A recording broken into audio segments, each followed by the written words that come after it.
Lalaki sa Northern Samar arestado matapos na ilagay sa kulungan ng manok ang 5 buwang sanggol na anak nito o anak ng kanyang ka-live-in partner. may tama ito Detalye na balita mula kay Jane Galit Bantayan, Aris 34. Jane, may ngaga. Inaristo naman ng mga pulis sa bayan ng Katalman ang isang lasing na lalaki matapos na iwan nito ang kanyang stepchild na sanggol pa lamang sa loob ng gulungan ng manok.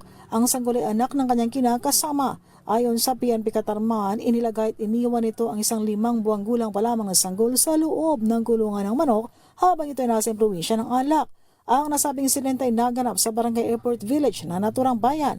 Kinilala naman ang nasabing lasing na suspect na si Alas Jif, 37 taong gulang, residente ng nasabing barangay.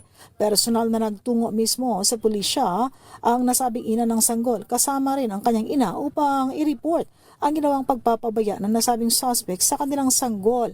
Ayon sa nasabing complainant, inilagay ng suspect ang bata sa loob ng kulungan ng manok at iniwan itong umiiyak habang siya ay lasing na lasing.